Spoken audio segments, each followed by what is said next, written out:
Dr. Morris Berman joins us once again. He is a cultural historian and has penned numerous books. These include his classics, Coming to Our Senses, the trilogy on the decline of the American Empire, and his latest work, which includes Neurotic Beauty, An Outsider Looks at Japan, and the novel The Man Without Qualities.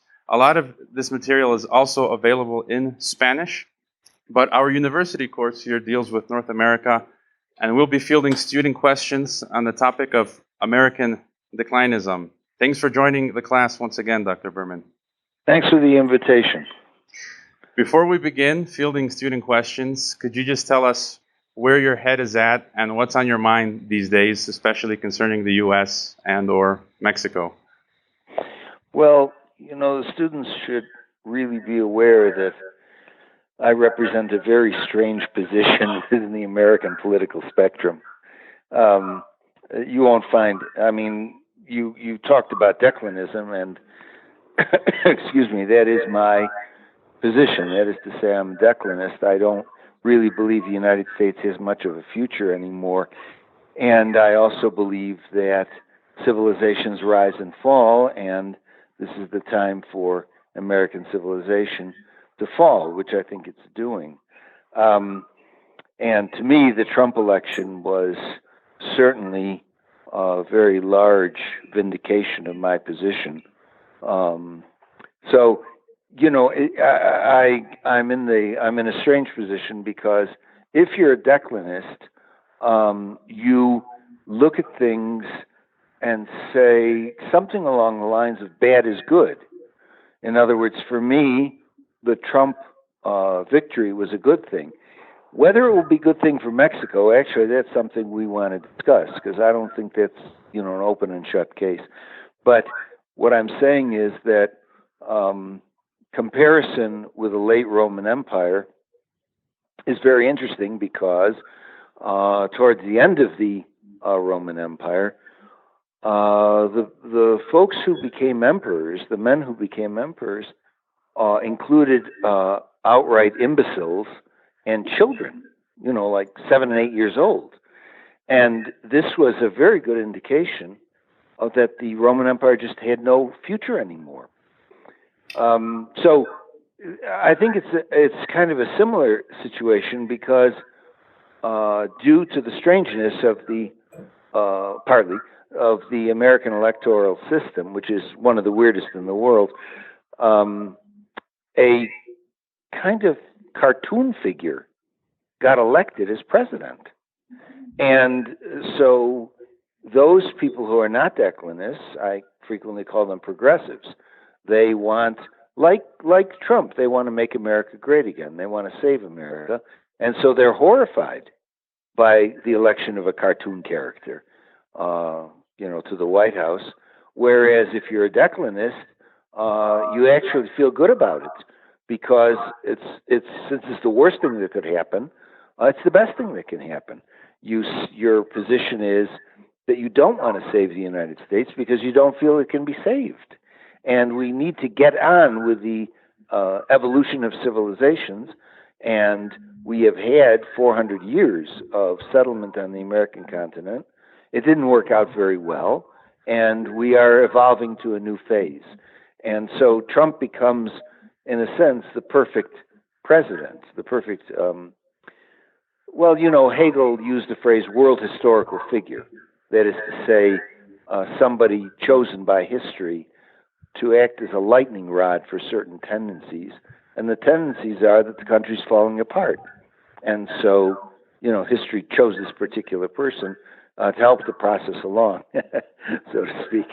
So, as I say, this is a very unusual position because, most Americans you would stop just in the street with a microphone and ask, they would say either, I'm for Trump because he's going to make America great again, or they would say, I'm very opposed to Trump because he'll do a lot of damage, and therefore we've got to get rid of him and get somebody like Hillary Clinton into the presidency because she'll save the country. But it's only an extremely tiny percentage of Americans who are going to say, the country's finished anyway, we might as well get it over with. And that's a great context for the conversation, and it touches a bit on your latest blog post, The Final Act, which students have read. I see them nodding their heads. Let's see if do we have a question with that context. Is there someone who'd like to ask Dr. Berman a question? Yeah, okay. Hello, sir. My name is George. I'm a student here in Tec de Monterrey. I'm a fellow American, and I had a question for you. Do you All think, right. excuse me, do you think the U.S. government can bully its way back into power for many years to come, or no? I really don't think so. I mean, the last 15 years since 9/11 has seen the United States at war on two fronts.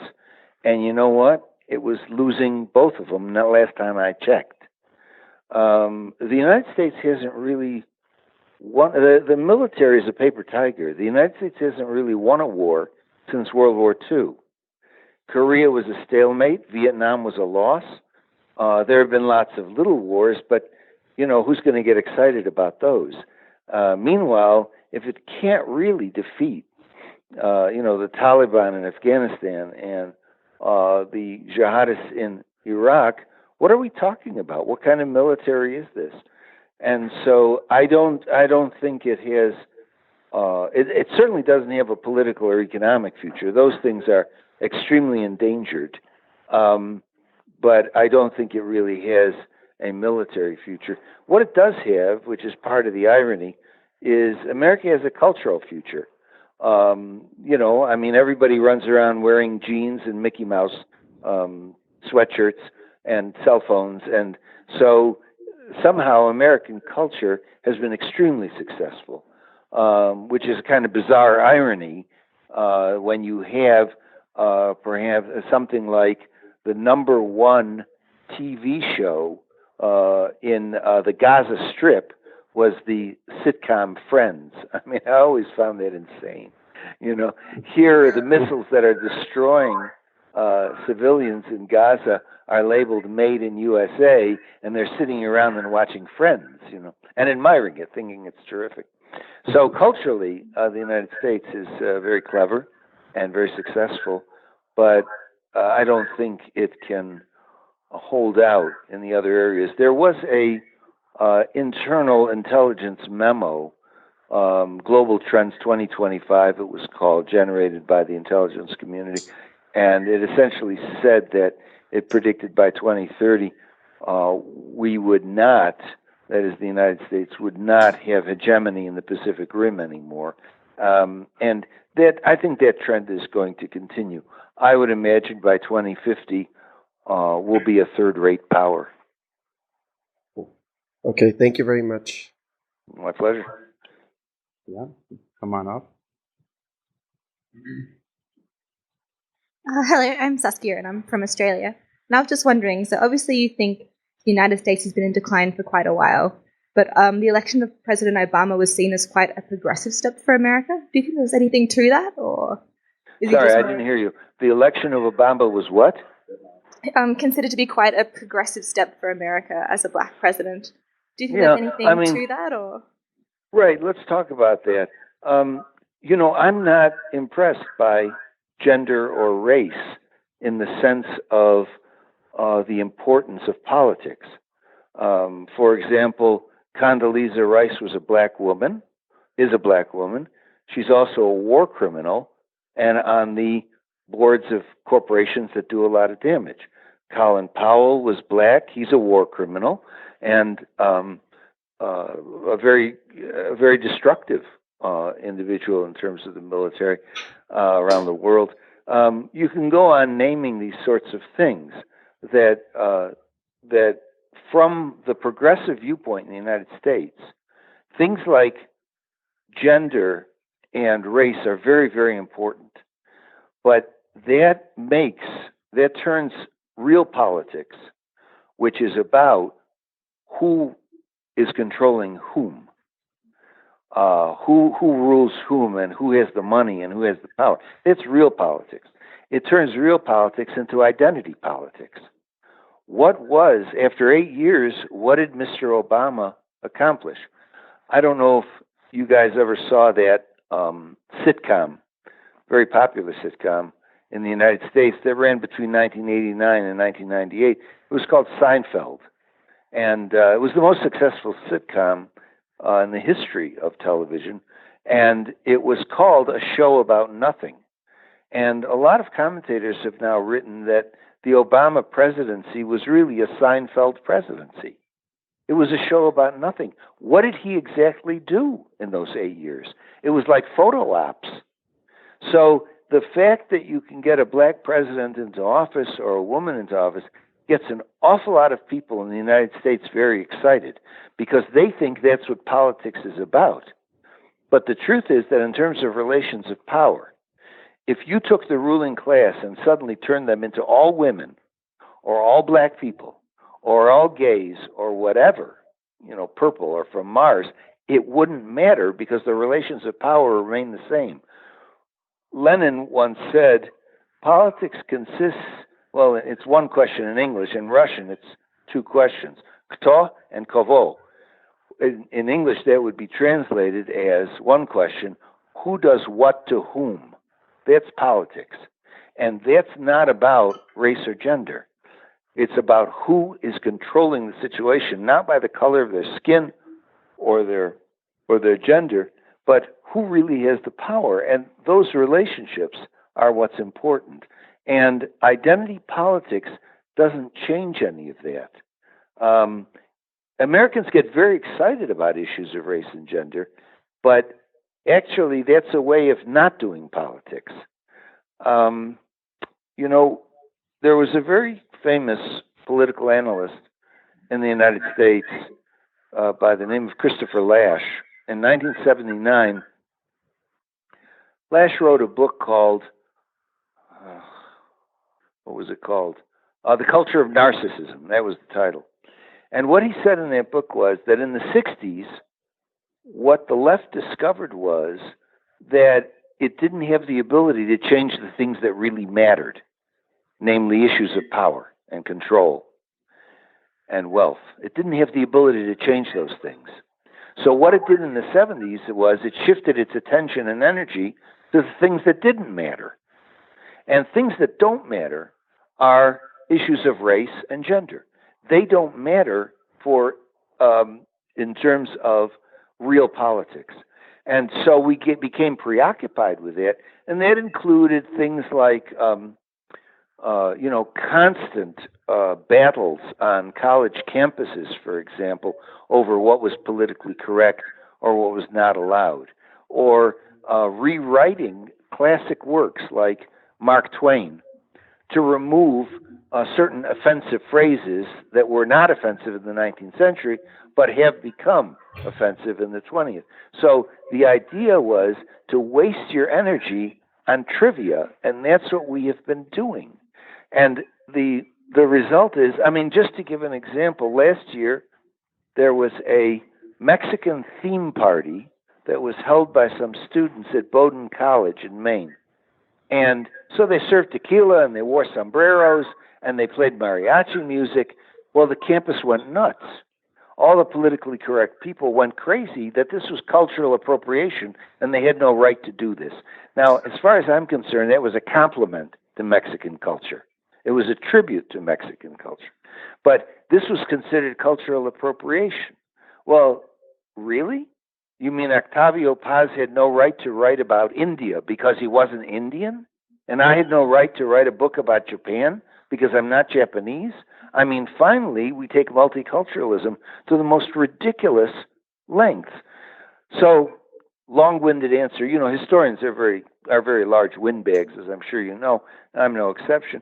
So, long-winded answer to your question is, Obama accomplished nothing, and this was a presidency that had no point to it.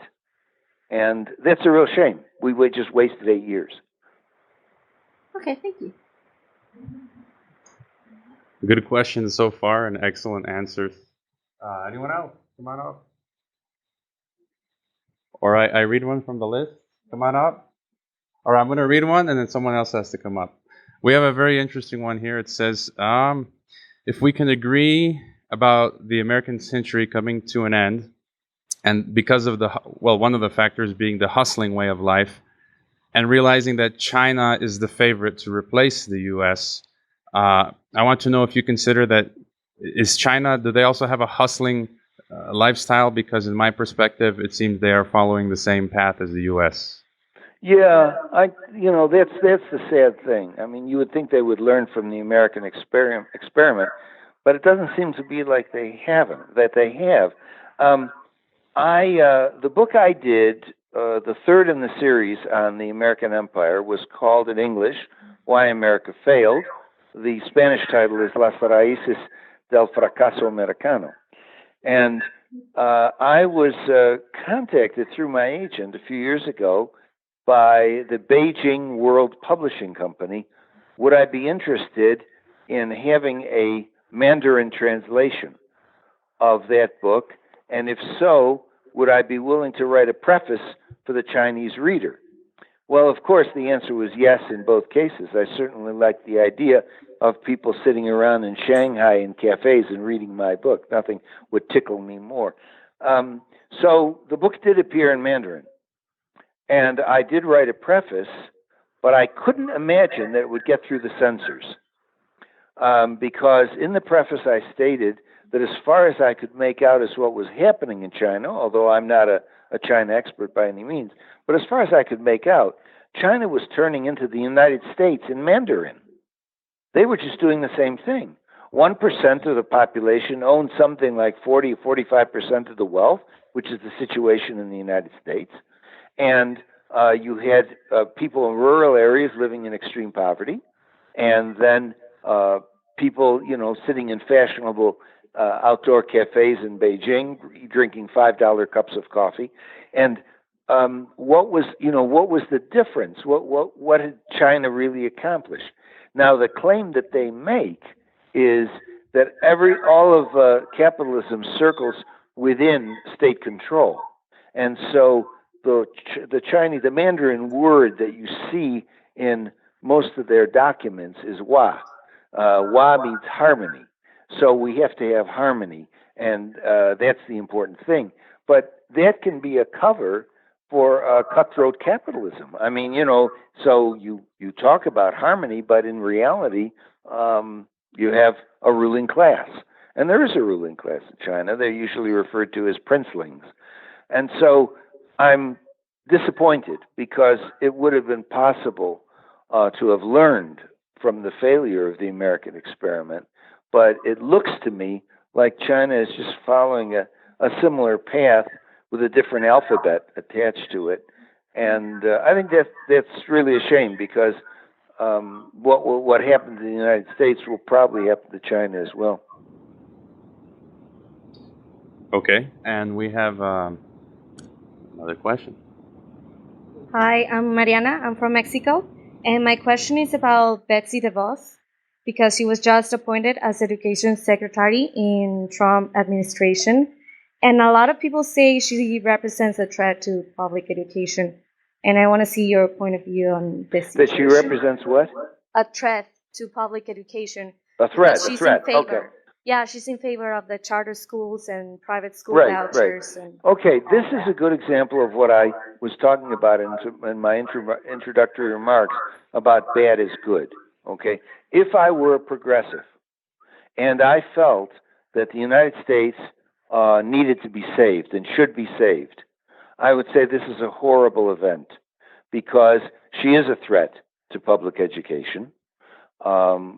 I think that Trump also appointed Rick Perry, former governor of Texas, as head of the Energy Commission or something like that.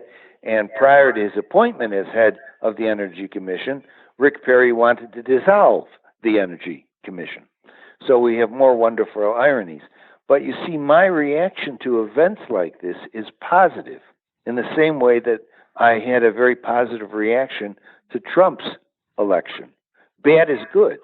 If you want to finish the American experiment and the phase of American civilization, the American century, and the control of America over the globe, if you want that to finish up, the thing to do is destroy every institution. left-wing hero, was it Rudi Dutschke, the German left-wing activist, once said, what it's going to take, of course he was talking about coming to socialism, what it's going to take is the long march through the institutions. Well, I think that's true on the right as well. In other words, for America to collapse, what's needed is the long march through the institutions in a devastating way.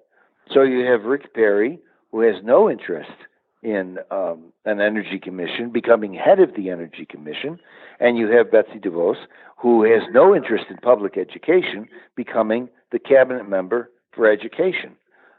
It's certainly a disaster from the progressive point of view, but from the point of view that the United States needs to fold up shop and end, this is good.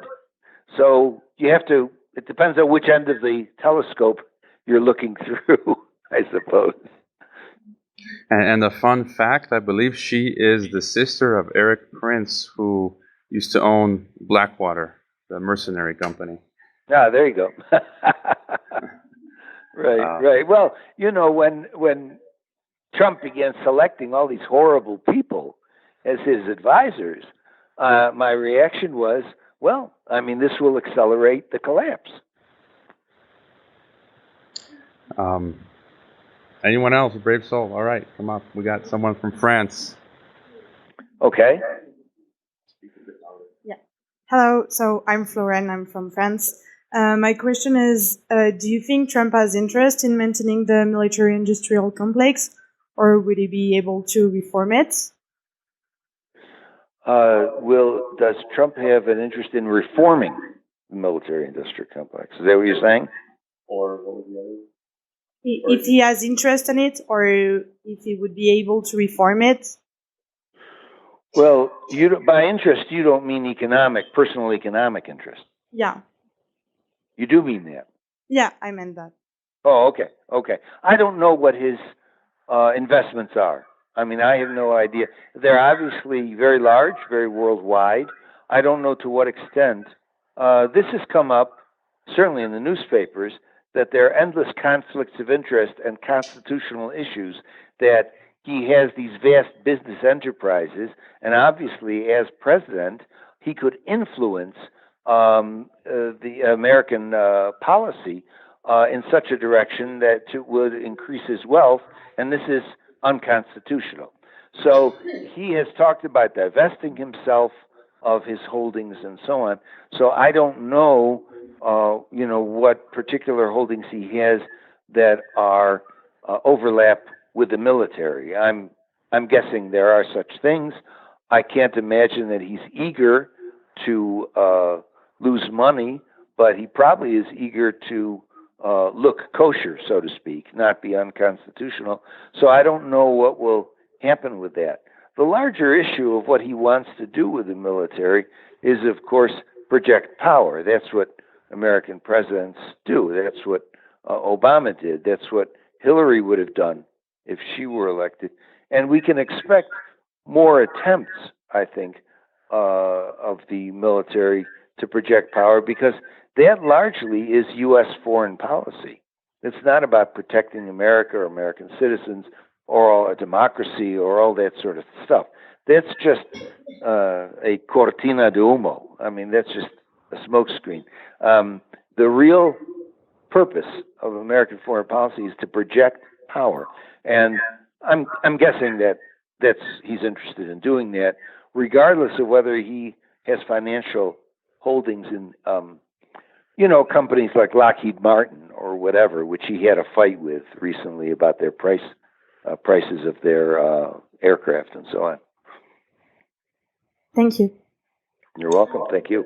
I read a few articles this morning, one of them from Who, What, Why by journalist Russ Baker, that talks about the deep state connections to Trump. And like you say, I think it's hard to tell, and it's a bit early to tell, but there is some data coming out suggesting that there are deep state links there. And another article in an Australian op-ed that said the military-industrial complex will either use Trump, or if they're not able to, get rid of him somehow. So, yeah, it's a question of whether, given the fact that this presidency is I would call it surreal. I mean, it's hard to believe that this reality TV guy who used to yell, "You're fired," on The Apprentice or whatever, that he's actually the president now. It really is like having a cartoon character in the White House. And there has been some speculation, given these constitutional issues and the fact that if the country is so polarized between pro and anti forces, that he might not be able to serve out his term. Whether that would be the result of impeachment or a coup d'etat or an assassination, I mean, I have no crystal ball here, but when I read things about it may not be possible for him to last 4 years, I think there's some truth to that, or likelihood that could come to pass. And along those lines, I don't know if you read, or any of my students, a few days ago, Schwarzenegger and Trump are trading punches and jabs, and Schwarzenegger offered to exchange places with Trump. So that would be the ultimate, I think. Yeah, Schwarzenegger was a disaster for California. So, personally, I wouldn't object if he became president. But Trump can do an equally bad job, I'm sure. We have an interesting post here. Meanwhile, I read it. Anyone want to come up? It says, in your blog post, the final act. This reminds me of the film Day After Tomorrow, I believe. I'm pretty sure you've seen it, when Americans flee to Mexico. It says, you describe current society in the U.S. as a nation that has faded into what is by no means a true democracy. Police running down unarmed civilians, torture is legal, and no one trusts anyone, and so on. Do you think there will be a mass migration out of the U.S., especially further into Trump's term? If so, where do you think people would be most likely to migrate to, besides Mexico, like you and I have? Yeah, I think that there's going to be, maybe not during these 4 years, but sooner or later, a resource crunch, an environmental crunch, in terms of food, water, petroleum, and vital substances like that. And I think there will be rioting and mass migrations, but I think the migrations may actually take place within the United States, from one place to another. And I also think that there may be the beginnings of secessionist movements.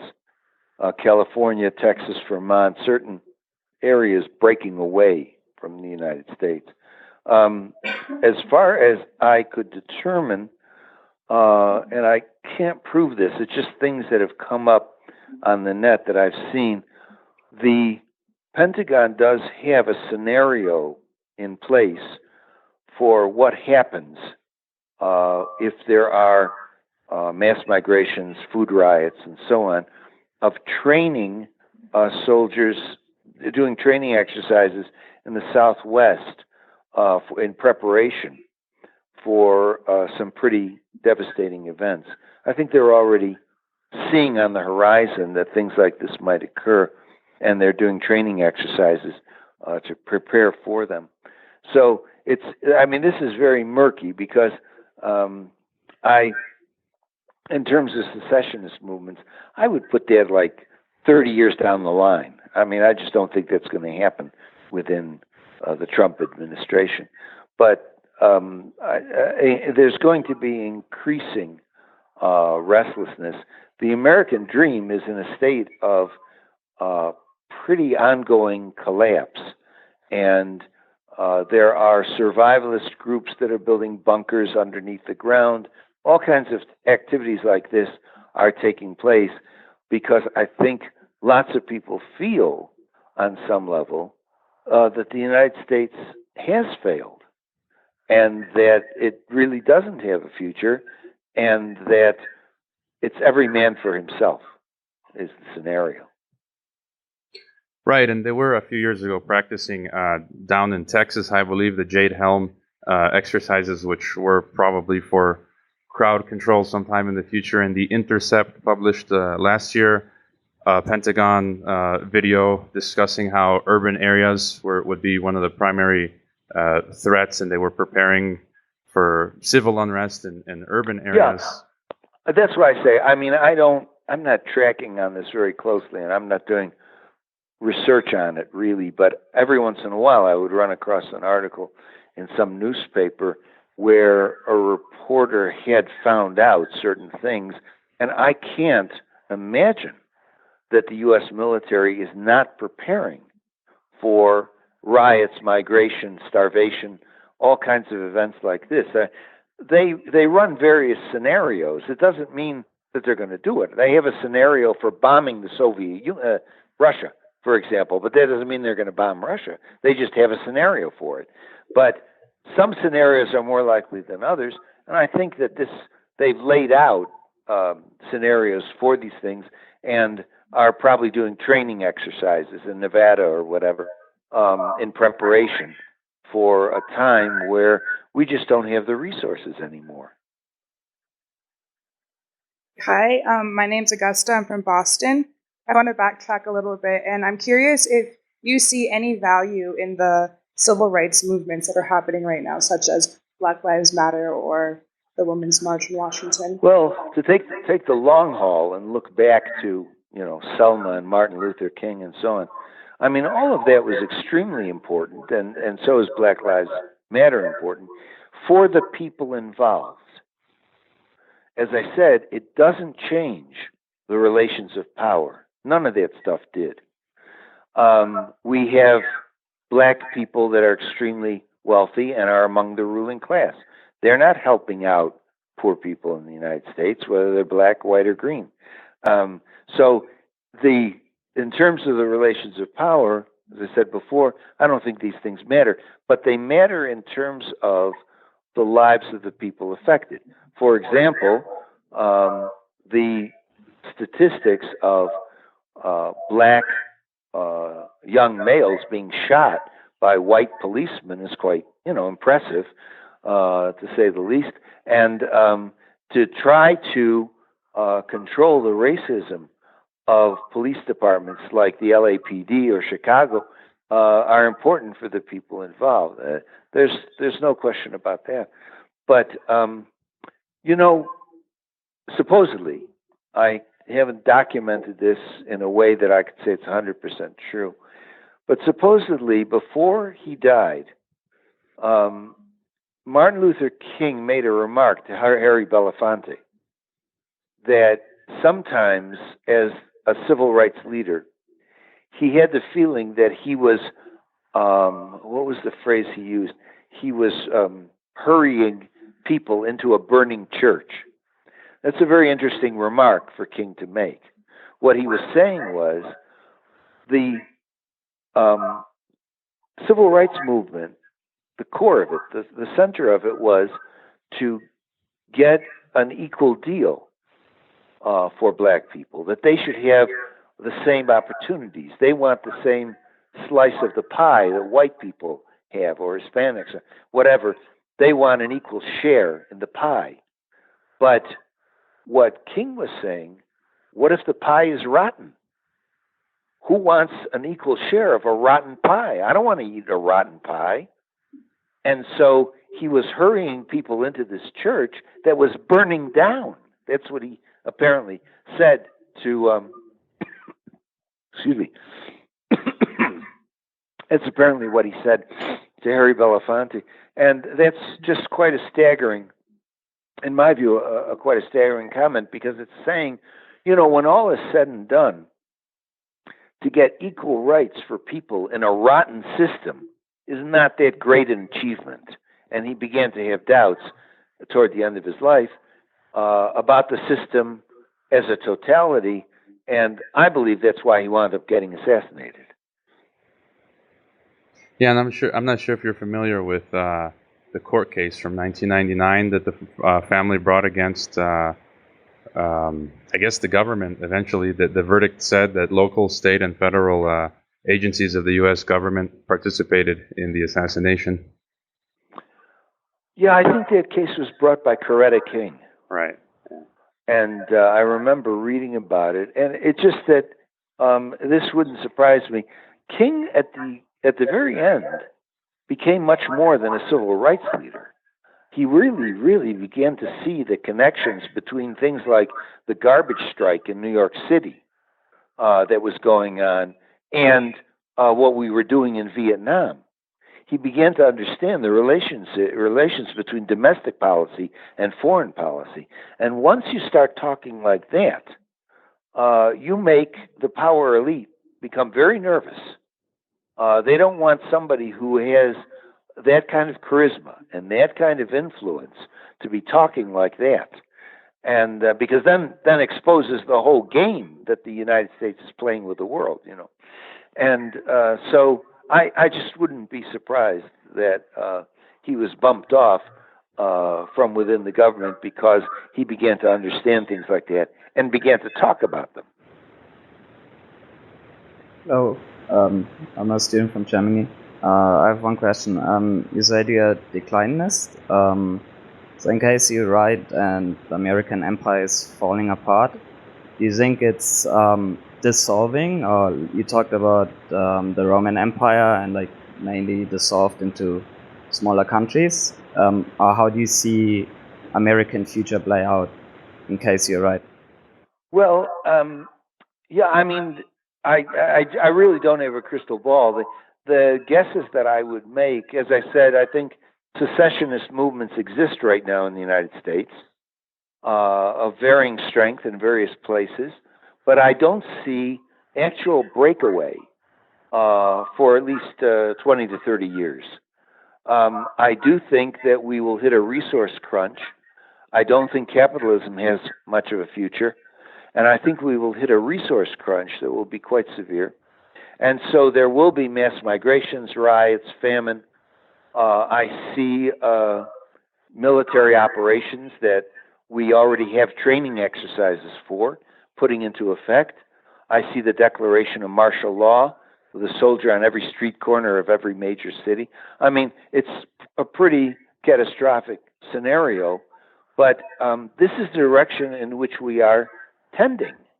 And, you know, when I wrote the first book of that trilogy on the decline of the American empire, which was called The Twilight of American Culture, I had some faint hope that we could do an assessment of what we were doing and start moving in healthier directions. But, of course, that never came to pass.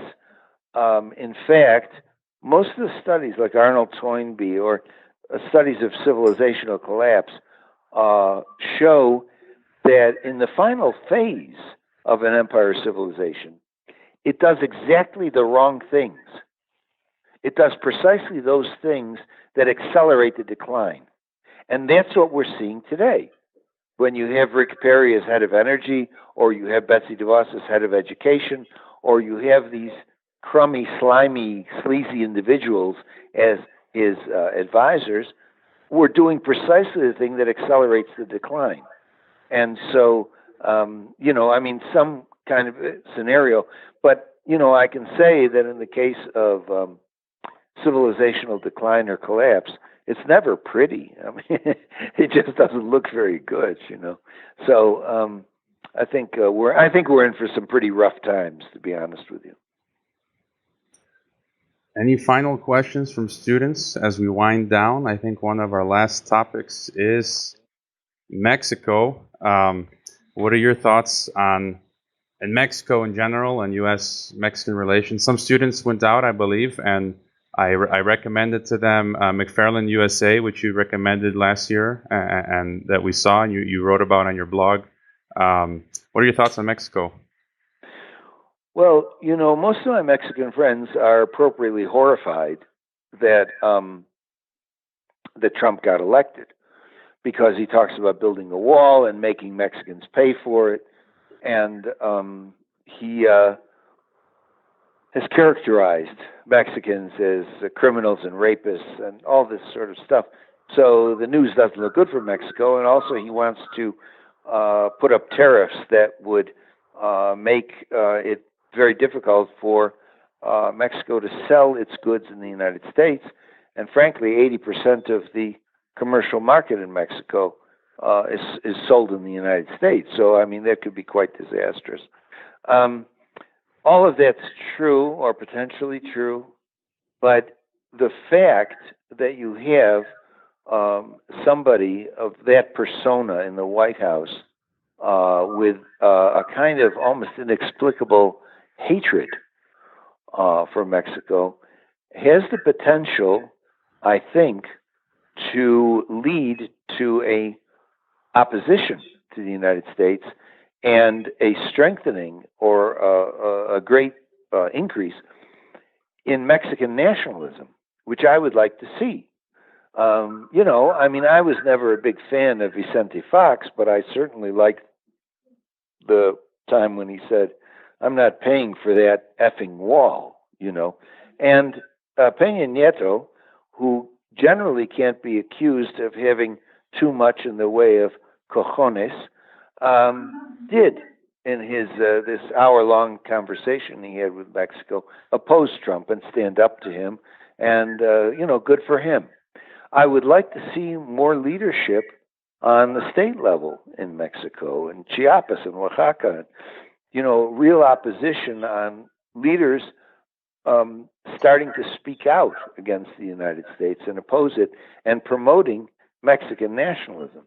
Nationalism, after all, isn't the same thing as nativism, not the same thing as chauvinism. It's pride in your country.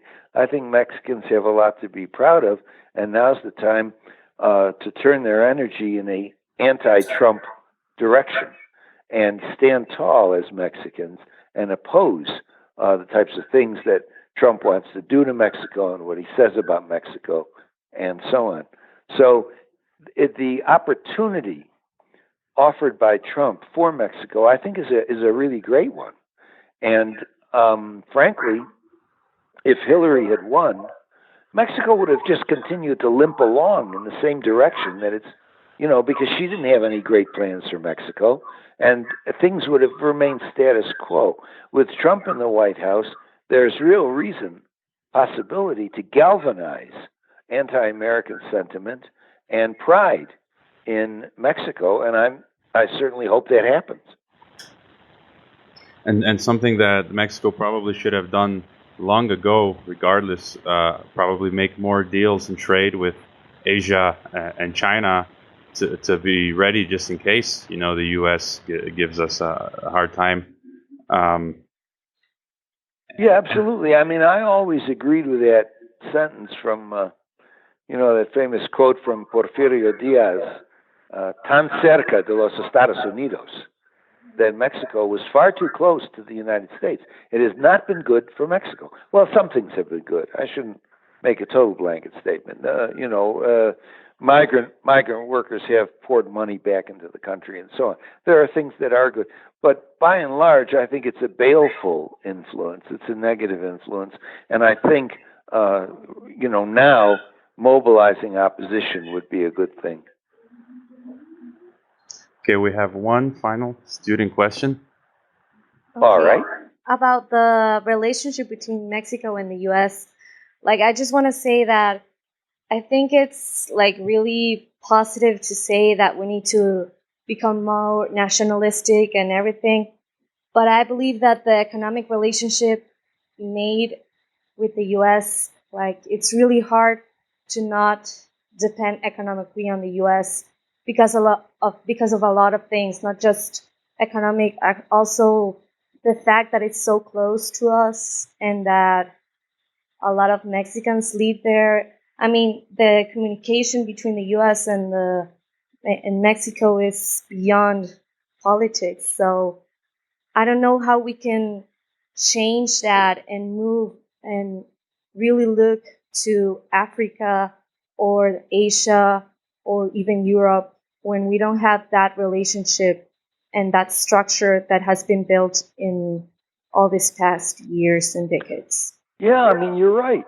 You're right. That's why Porfirio Diaz made that remark, that the United States is simply, Mexico is too entangled with the United States, and how could it ever get free? But these are things that Mexican political leaders now need to start discussing. They need to have conferences on it. They need to get together and think about it. How are they going to do that?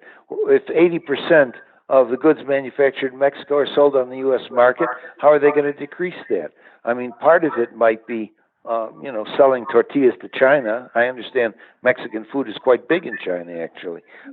So there are all kinds of economic arrangements, but there are other things. There are other things as well, and that reflect on the class system in Mexico, which is very unfortunate. When I in Mexico City, and I walk by Starbucks, and I see everybody sitting there, like in Chicago, San Francisco, sitting there with their cell phones and computers. All I can do is just groan. I mean, this imitation of what's hip and cool in the United States is very, very sad and very destructive for Mexico. Mexico needs to look at not only the politics, the economics of the United States, it needs to look at the culture of the United States as well and say, do we want to be alienated? Do we want to be lonely? Do we want to be bereft of community and friendship? Because that's the model that's being offered.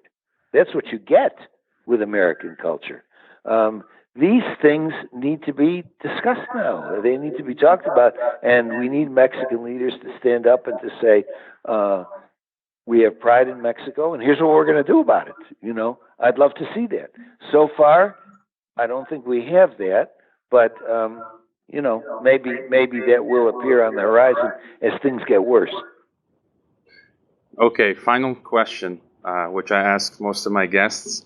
For these group of undergraduates from Mexico, from around the world, what advice would you give, or words of wisdom, for these students who are interested in economics, politics, culture, society, in their studies and research?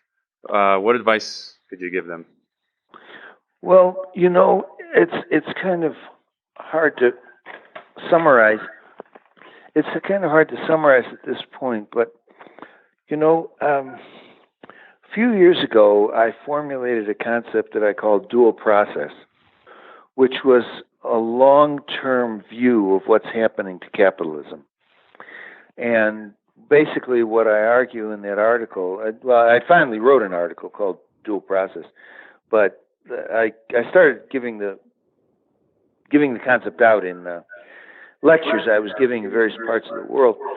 And the idea of dual process is that as capitalism continues to unravel and disintegrate, it's had a good run, started around 1500, but it's coming apart now. It's not working anymore.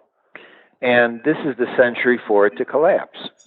And as that goes on, the alternative, the thing that can happen at the same time is the emergence of alternative structures to replace capitalist ones, the emergence of alternative energy systems, alternative currency systems, alternative ways of construing politics and ways of living.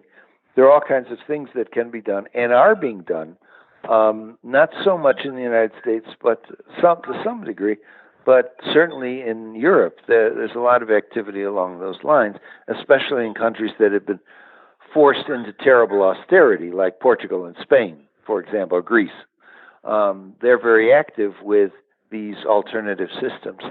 And so, I would just recommend if students are interested, the essay on dual process is buried somewhere in the archives of my blog, but it's also the case that the Mexico City, this was like 2 or 3 months ago, the Mexico City Revista, which is called the Reporte, which is a publication of my publisher, Sexto Piso, translated that lecture. I had given it last year in Canada at the University of Waterloo, and they translated it into Spanish. So the article exists in the issue of Reporte about 2 or 3 months ago called Proceso Dual.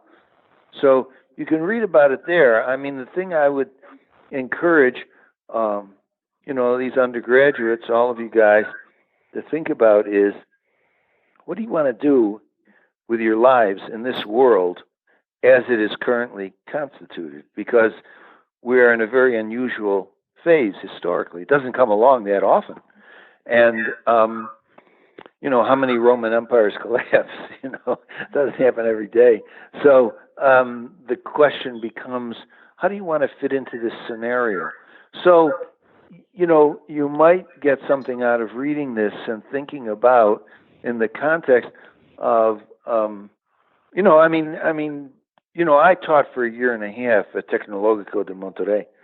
And most of the students there were interested in becoming part of the Mexican elite, norteño careers. And I understand that. It's just more of the same thing. And if you want to do that, you can do it.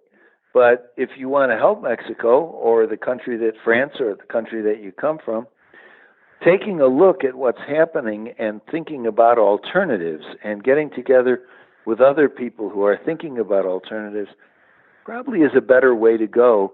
And I think you'll have a happier life if you do it.